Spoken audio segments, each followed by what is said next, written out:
Hacienda Luisita was introduced to senseless violence. It was the darkest chapter in the life of Hacienda Luisita.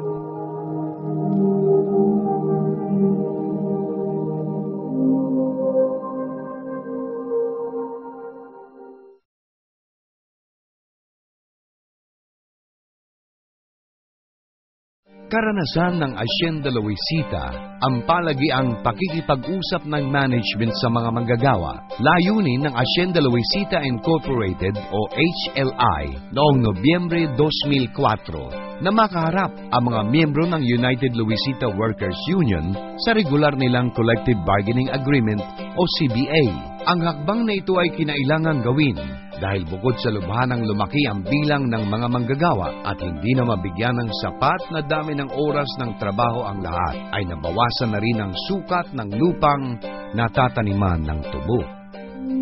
Sa kalagitnaan ng pag-uusap sa pagitan ng mga manggagawa at management, ay biglang tumalikod ang ilang miyembro ng unyon at nagpasya na huwag nang magpatuloy noong Nobyembre 2004.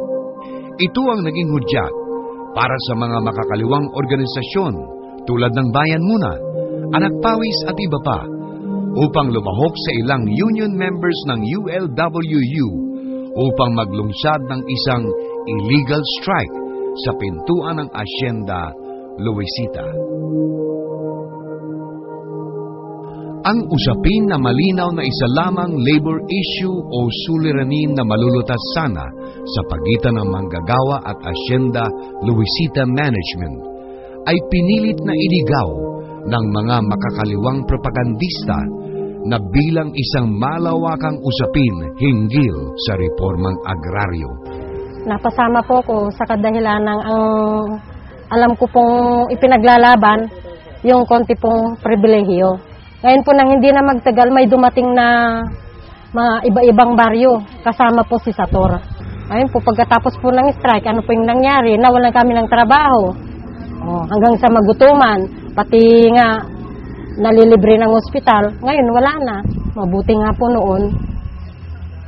Nung walang nagrally, may trabaho kami, kahit ilang araw lang, mabubuhay ka na.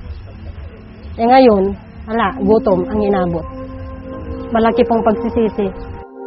May bagay ko lang po siguro yung puro kasinungalingan tsaka panlulokong ginawa nila sa amin. Sabi nila ganito, kukuha natin yung lupa.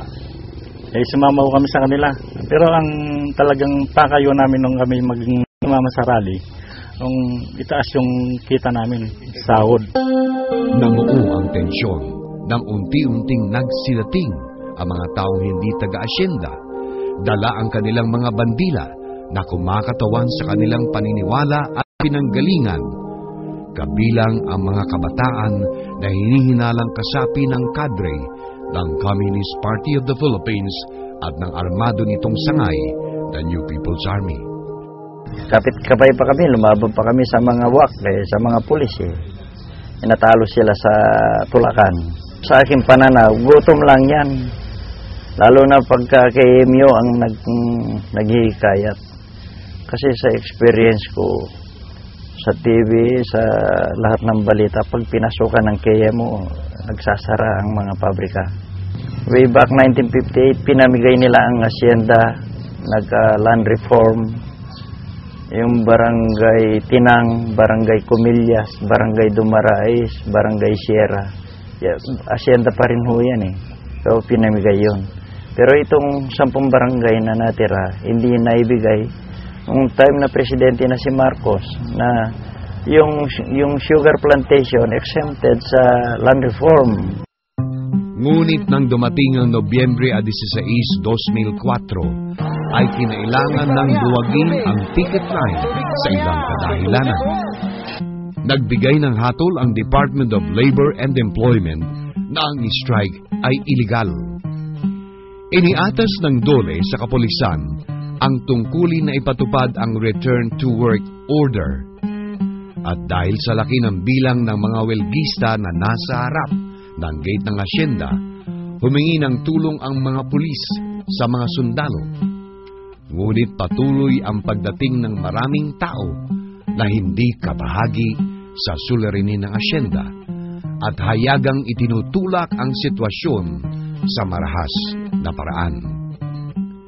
Illegal ho yung strike na yun. Sa akin yung pag-aaral, illegal ho dahil noon ho, pag nag-strike ang Central, kami mga opisyalis ng United States Workers, hindi kami sumasama dahil may sarili kaming bargaining eh.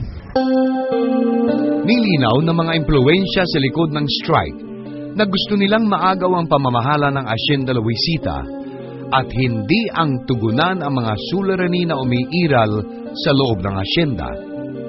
Bilang patunay dito ay ang pagdating sa picket line ng mga pinuno ng makakaliwang lapian tulad ni Saturo Campo, Teddy Casino at ang pinakamariin sa lahat na si Rafael Mariano. Isa pang malinaw na patunay sa makakaliwang interes sa strike na ito ay ang naganap na partihan ng anihin ng mga manggagawa ang nalalabing tanim ng asyenda matapos ang strike. Matapos makamit ang pahintulot ng management na ani ng mga manggagawa ang mga tubong nagkakahalaga ng 11 milyong piso. Sa ulat din ng mga manggagawa, matapos awasin ang mga gastusin, may natirang 7 milyon at 6 milyon dito ay inangkin ng mga makakaliwang elemento bilang bayad daw sa gastusin ng strike. Malaking pagsisisiw dahil yung 3 anak ko noon na binata, kasama ko dyan sa ticket line na yan. Hanggang doon sa nangyari nga yung karahasan na hindi dapat mangyari sa kanilang kagagawan, ay mga anak ko, kung saan sisitakbo, hindi ko na mahagilap nung time na yon. Nung matapos naman po yun, wala kaming nakita na gusto nilang tulungan yung mga tao. Wala ho eh. Nang mapawi ang usok ng karahasan noong Nobyembre 16, 2004, sinabi ng mga welgista na 7 buhay ang nawala. Sa sumunod na investigasyon, napag-alaman na 2 lamang ang pinawian ng buhay sa picket line at ang ilan ay napatay sa iba't ibang lugar sa labas ng asyenda. Sa salaysay din ng ilang saksi, ang isa ay namatay dahil sa tama ng sumpak na gamit ng mga weldista. Adriano Caballero Jr. po. Yung anak ko naman dahil nag-oso-oso sila sa dinaanan ng mga party list na yan, nakisama-sama yung mga yan. Marami po nga na-damage na sa mga yan eh. Yung mga ginawa nilang mga rally-rallying yan eh. Pagka dumadaan yung mga party list na yun, galit na galit eh. Gusto ko nang gumanti sa kanila noon. Yung nanay niya nga, lalo pang may sakit na, lalong nagkasakit dahil sa nagawa sa kanya ng mga party list na yan. Gusto nila, isama namin yung anak ko na iburol dyan sa dispersal noon. Hindi ako pumayag kasi parang pinalabang ko na rin yung kawang ko family at sa Aquino pagka ganyan ka ako. 116 na tao ang naaresto ng pulis matapos ang insidente. 6 lamang sa bilang na ito ang manggagawa ng Hacienda Luisita. Lumitaw sa ilang intelligence reports na naibahagi sa management ng Luisita na 3 taong pinaghandaan ng makakaliwang elemento ang kaganapan ng Nobyembre 16, 2004. Kasama sa kanilang paghahanda ang paglalagay sa 11 barangay ng mga tauhan na magtatanim ng maling paniniwala sa kaisipan ng mga manggagawa ng asyenda.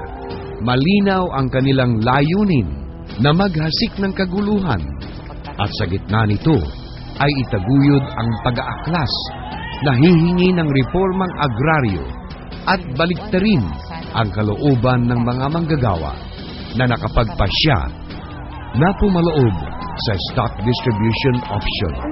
Kung sila'y nagtagumpay, isang kooperatiba ang kanilang lilikain at sila na ang magiging tagapamahala ng asyenda. Sa udyok at pananakot na rin ng mga bigong makakaliwang elemento, naihain ng ilang pinuno ng CATLU at ULWU ang reklamo sa Agrarian Reform Council ukol sa SD